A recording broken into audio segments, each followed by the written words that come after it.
common sense thing is, okay, if your coolant level not low, you don't typically have to shut the truck down because that's a coolant sensor. So now let's go with the third common sense thing. When I crank the truck up, is the temperature gauge running high? Let's look at the temperature gauge. No. Actually, if the oil pressure running good, temperature gauge is good, it's cool. Why is the coolant level light blinking? So let's say, okay, what could be wrong? Let's look at the oil temperature to see what type of temperature the motor's running at, and see if it's being cooled off. Damn good oil temperature at what, 70? Good oil temperature. So using common sense,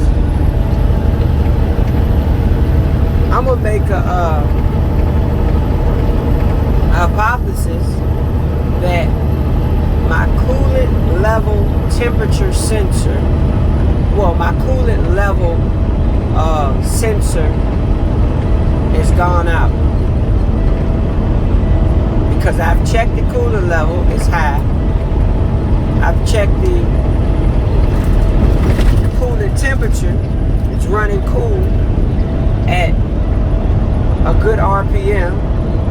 So I'm gonna say, at this point, you look under the truck, make sure you don't have any type of leaks that you don't know about. If you don't,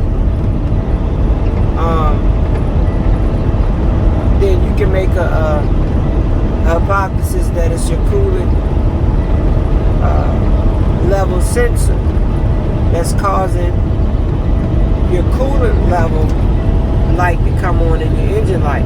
Now, what's very important is, looking at low corner, you don't see any engine lights on the truck. So that let me know it's more of a sensor thing. So I'm going to show you guys real quick where your coolant level temperature, your coolant level sensor is. And how, if you run across this problem, you could pretty much deactivate the sensor until you get down the road to a dealership to get another sensor. It's very easy to put in and to take out. So what I'll do is I'll get back to that once I pop the hood. Okay, here you go. You come up under the coolant reservoir. As you can see, there's 4 to the top. You come up under it. You can see up under it. Let me see. You see that right there? That's your coolant sensor. So what you do is you reach up, pull it down. That's your coolant sensor right here. Pull it down.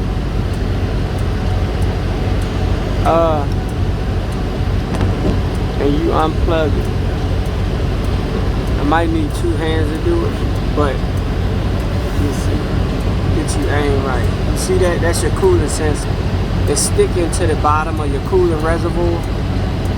So it's just pretty much this little stick. I'm gonna pull it out for you and let you see it. But you unplug this because apparently this has gone bad. Give me 1 second.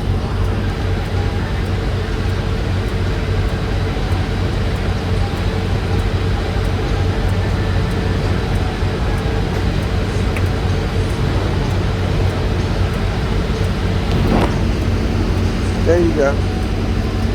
It sticks in the bottom of your coolant reservoir. You unplug this because apparently, as I say, if the coolant reservoir is full and you having issues with this going off, then apparently this thing has gone bad. But we're gonna check it out. That's your wiring right there. I'm gonna tape this up so it won't dangle. I take the wire up right there so it won't dangle. But it sticks in the bottom of your coolant reservoir. Alright, signing off.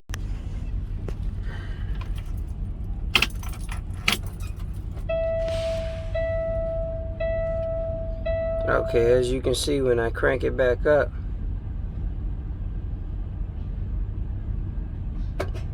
it's gone. So, like I said, if your sensor's acting up, it's gonna cause that issue. So keep that in mind.